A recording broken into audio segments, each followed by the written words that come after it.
Sepertinya dunia kreator akhir-akhir ini sedang tidak baik-baik saja ya. Kalau misalnya lu cek di media sosial banyak banget orang-orang ngomongin soal drama tentang kreator-kreator tertentu. Ini lebih sedih lagi setelah lu tahu kalau misalkan yang buat masalah itu justru cuman beberapa oknum kreatornya sendiri. Dimana kesalahannya itu cuman nggak bisa jaga sikap ya, nggak bisa menyalahkan moral kompes dan juga tidak melihat kalau misalnya ada aturan-aturan yang harus ditaati gitu loh. Dan ini semakin runyam lagi selalu tahu kalau misalnya di beberapa media nasional itu pemerintah Indonesia udah ikut memberikan tanggapan terkait permasalahan yang terjadi sama kreator baru-baru ini. Kemarin kita udah sering banget ngebahas dan juga diskusiin soal permasalahan Om Viru dan juga Big Mo terkait promosi vape. Bahkan Om Viru sendiri itu mention nama gua di Instagramnya. Oh my god, Om Viru terima kasih banyak. Terima kasih banyak men sudah mention nama gue dan Om Isay disamain loh gue.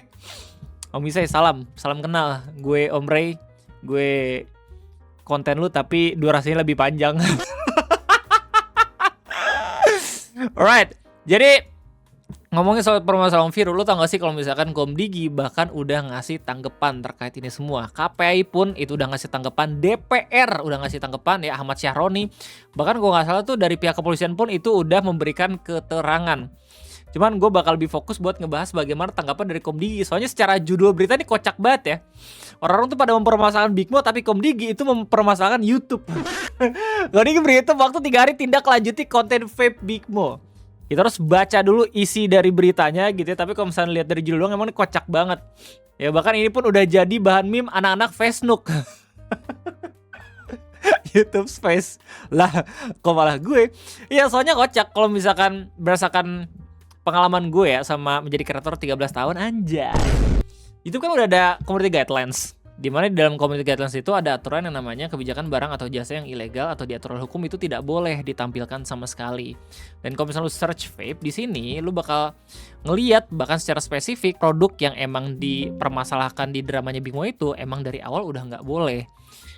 YouTube kecolongan gara-gara ya live streaming yang tidak bisa mendeteksi tiba-tiba kontennya Big Mo waktu jalan-jalan ketemu bocil promosi vape gitu kan kocak ya. Kalau misalnya deteksi copyright lagu sih nggak masalah gitu, tapi kalau misalnya deteksi kerandoman konten kayak gitu kayak emang sulit banget gitu.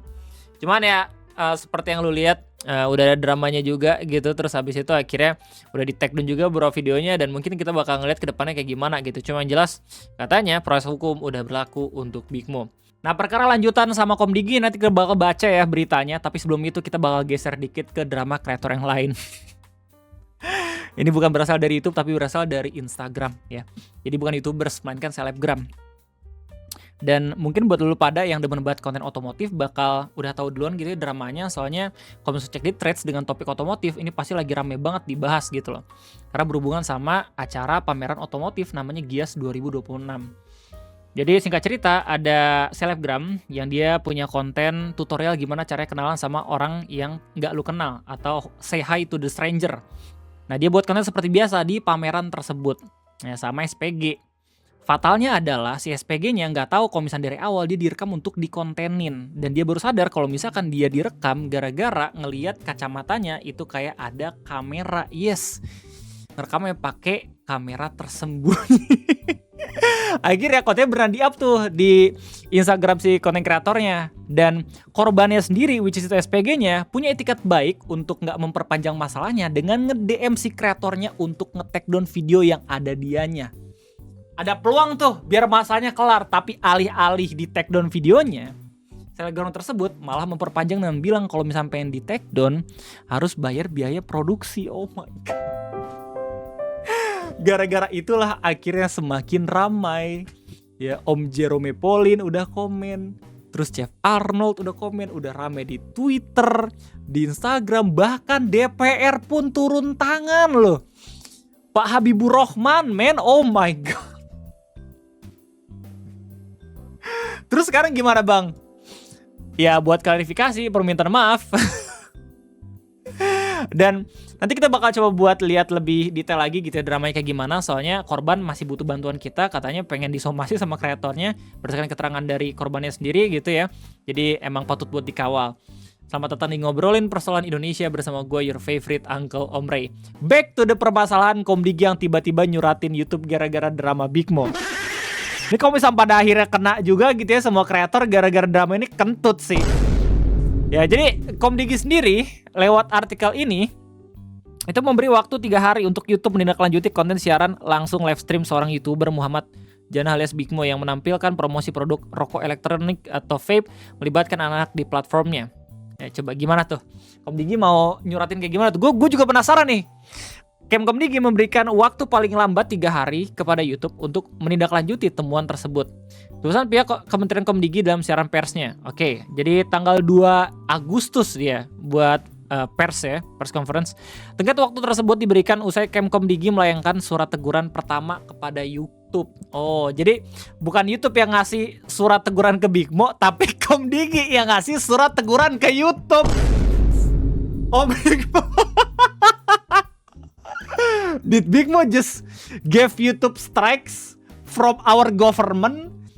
Damn! Menteri Komunikasi dan Digital Menkomdigi Metia Hafid menuturkan pihaknya tidak segan-segan menjatuhkan sanksi administratif bila teguran tidak ditindaklanjuti sesuai ketentuan. Yo, mana kreator yang masih makan dari AdSense sama live streaming YouTube? Nih, tiba-tiba YouTube diblokir. Kentut sih ya gara-gara drama ibu ya. Gua juga yang kena ini. Sanksi tersebut meliputi teguran tertulis, denda administratif, penghentian sementara layanan, dan pemutusan akses terhadap sistem elektronik. Enggak, gue punya banyak buat pertanyaan aja baca berita ini. Enggak, mungkin Komdigi juga nggak tahu ya ada community guidelines. YouTube pun sangat amat sensitif akan hal ini, dan lu pun tahu ya waktu gue ngebahas soal permasalahan Big Mo di video kedua itu, ya. Either emang Komdigi nggak tahu YouTube se-strict itu juga, atau emang ini beneran bakal ada sanksi yang bisa dikenain sama semua kreator gitu gara-gara YouTube malahan dihentiin sementara layanan di Indonesianya. Pemerintah mengedepankan pembinaan dan kepatuhan, namun apabila kewajiban untuk melakukan moderasi terhadap konten yang melanggar tidak dijalankan, kami tidak akan ragu menerapkan langkah penegakan sesuai regulasi yang berlaku, kata Meta dalam siaran pers tersebut. The problem is nggak cuma YouTube doang sebenarnya. Kalau misalnya cek di Facebook, terus abis itu di Instagram, ya banyak juga kayaknya orang-orang yang promosi vape, dan itu kan media sosial ya. Sementara YouTube nih gue agak sedikit bingung dia konteksnya apakah media sosial juga atau platform streaming service kayak Netflix dan segala macam gitu. Soalnya kebanyakan video kan. I don't know. Lanjut. Meta menuturkan surat teguran adalah bagian dari mekanisme penegakan kepatuhan terhadap penyelenggaraan sistem elektronik di PSL lingkup privat.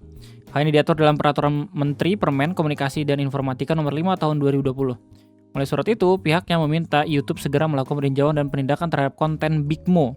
Begitupun menyampaikan klarifikasi mengenai langkah yang telah dan akan dilakukan. Konten ya, bukan channel ya. Ya konten udah hilang sama Big Mo.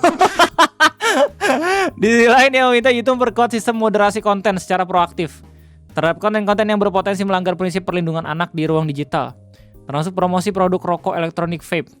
Lalu meningkatkan kecepatan penanganan terhadap konten serupa serta memastikan mekanisme deteksi dan pembatasan usia berjalan secara efektif. Ini bagus nih.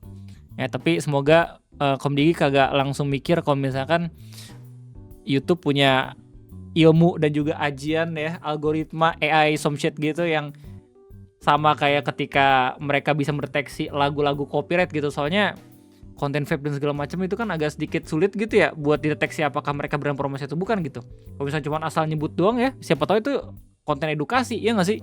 Kalau misalnya kata vape beneran di ban gitu dari YouTube gara-gara disuratin sama Komdigi kayak gini, ya orang-orang mau ngedukasi apapun soal vape udah langsung hilang gitu, udah nggak bisa lagi.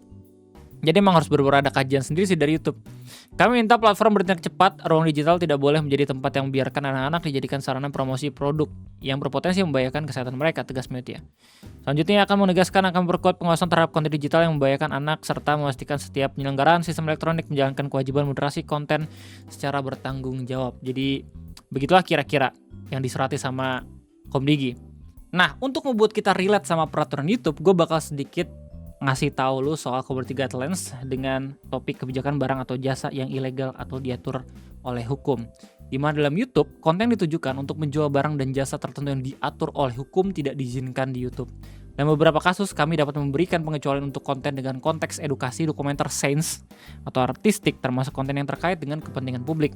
Jika Anda melihat konten yang melanggar kebijakan ini, laporkan kepada kami. Petunjuk cara melaporkan pelanggaran pedoman komunitas tersedia di sini. Jika menemukan beberapa video atau komentar yang ingin dilaporkan, Anda dapat melaporkan channel tersebut.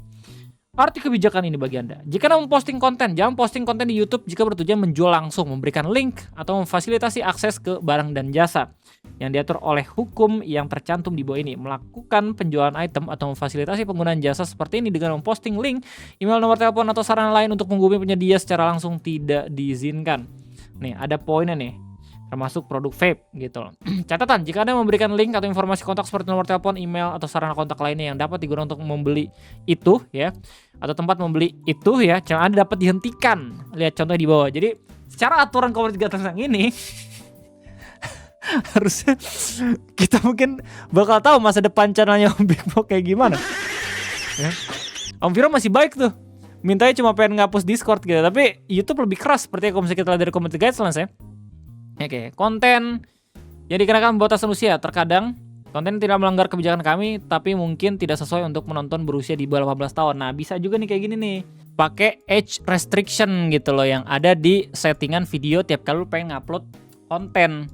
Nah, buat lu semua yang nggak tahu, age restriction itu ada 2 tipe. Kalau misalnya lu lihat video age restriction di YouTube, ini ada yang diminta oleh pengupload sama diminta oleh YouTube.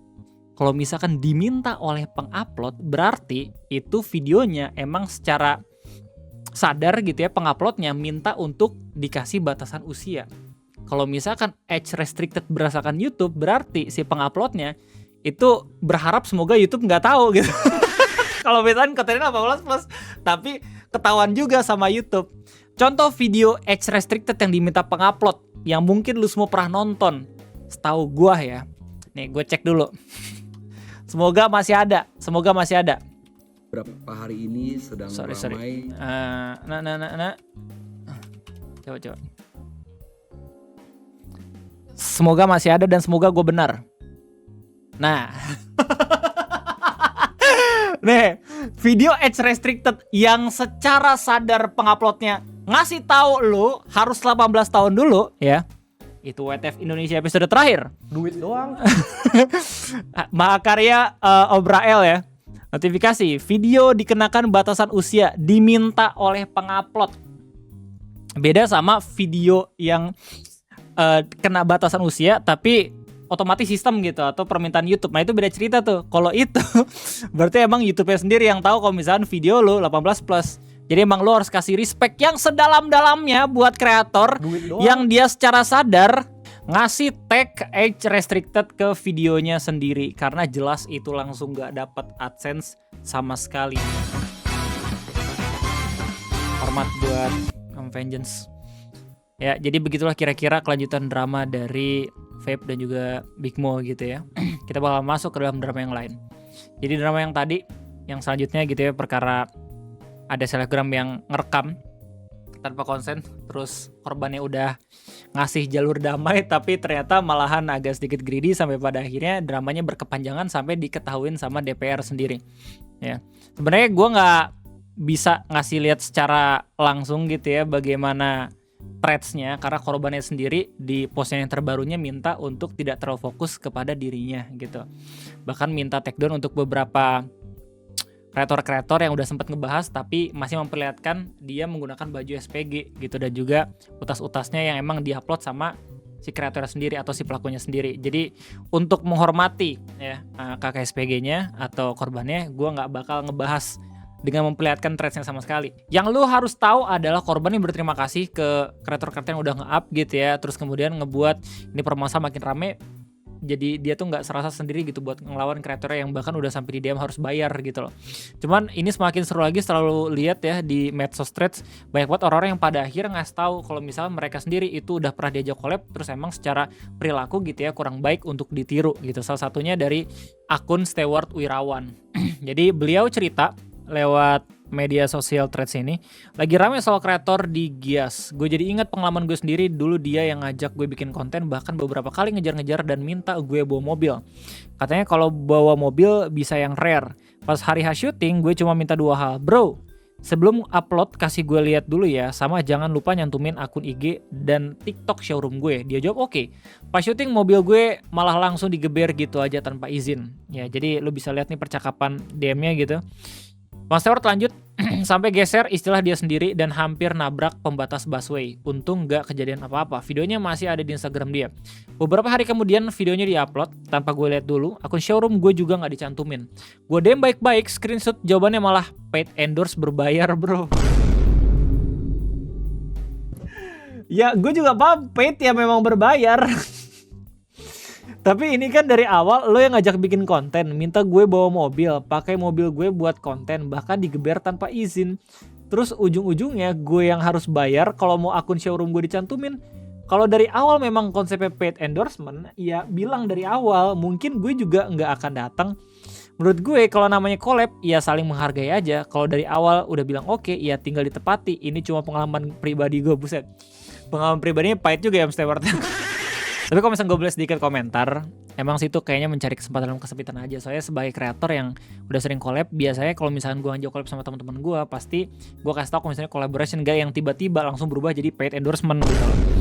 Soalnya ya etika aja sih, kan kita saling menguntungkan satu sama lain gitu ya. Kali tiba-tiba di tengah jalan, enggak, lu kalau misalnya gue pengen mention lo yang harus bayar, kan kocak gitu ya. Bahkan sepertinya ini pun udah jadi hal yang lumrah ya buat kreator-kreator lain, bahkan yang sebesar Om Windah gitu loh. Ada poin yang menarik nih dibuat sama akun threads namanya Bang Zulfikar terkait dramanya.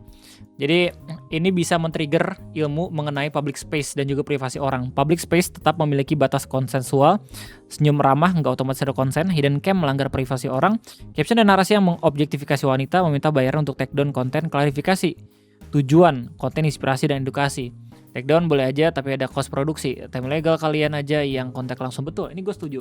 Meskipun kita ngerekam public space, tapi bukan berarti objek yang ada di dalamnya itu bisa aja asal lu rekam. Ya, selama lu udah izin harusnya sih nggak masalah. Tapi kalau misalnya pada dasarnya lu cuman berlindung dari kata-kata fair use dan juga sebenarnya gue ngerekam public space aja, ya pada dasarnya lu pun masih bisa dipermasalahkan gitu loh. Jangankan lu ngerekam objek yang hidup, bahkan objek yang mati pun beberapa konteks gitu ya, ada juga yang kagak boleh asal direkam. Ya begitulah kira-kira. Terus sekarang kabar korbannya gimana Bang Ray? Minta bantuan juga kita untuk ngeramein gitu ya. Soalnya beliau pun katanya dapat desas-desus bakal disomasi juga gitu sama kreatornya. What? Gue juga bingung. Tapi sepertinya ya hasil akhir dari permasalahan ini itu gue rasa korban udah bener-bener dapat banyak banget dukungan dan harusnya dia bakal menang gitu ya. Kalau misalnya tiap kali ada masalah yang berhubungan sama kreatornya sendiri, soalnya udah ada support langsung dari DPR. Assalamualaikum warahmatullahi wabarakatuh. Mengenai kasus perekaman SPG di Gias tanpa izin demi konten media sosial, kami perlu menyampaikan bahwa tindakan merekam seseorang secara diam-diam atau candid tanpa izin, apalagi dijadikan materi konten cara mendekati cewek untuk kepentingan komersial atau popularitas di media sosial adalah perbuatan yang tidak beretika dan melanggar hukum. Terima kasih Pak Habibur Rahman. Ya konteksnya diperjelas ya. Konten yang rekam public space dengan spesifik cara mendekati cewek. Soalnya gue yakin ya banyak konten kreator yang juga ngerekam public space. Apalagi kreator-kreator yang sering banget ngasih lihat landscape indah di Indonesia. Bang Zawin, Fiersa Besari, Mbak Furki ya dan kawan-kawannya itu pasti sering banget ngasih lihat indahnya pemandangan, tapi ada aja 1-2 orang yang lewat gitu. Begitu pula konten RT. Untung diperjelas gitu. Nih kontennya kayak gitu tapi cara mendekatkan diri ke cewek gitu. Tapi balik lagi kita pun mengerti gitu kalau misalnya pada akhirnya ketika ada yang nggak setuju gitu kalau misalkan dirinya masuk ke dalam video, gue pun dengan sangat amat senang hati banget take down konten gue sendiri tanpa harus bayar tentu saja. Because that's my fault. Sebagai Ketua Komisi 3 DPR RI, saya menegaskan bahwa ruang publik termasuk pameran otomotif seperti Gias harus menjadi tempat yang aman dan nyaman bagi siapa saja, termasuk para pekerja perempuan yang sedang menjalankan tugasnya secara profesional. Oke, jadi begitulah kira-kira ya drama yang terjadi di dunia kreator akhir-akhir ini. Semoga nggak banyak orang-orang yang gampang mengeneralisir kalau kreator yang kita bahas itu sama seperti kreator-kreator lain pada umumnya. Well, sekali lagi cukup sekian dari gue. Terima kasih banyak. Gimana tanggapannya? Jangan lupa tulis di kolom komentar. Cukup sekian dari gue. Sampai jumpa lagi nanti di next video ngopi. Sehat-sehat. Sampai jumpa.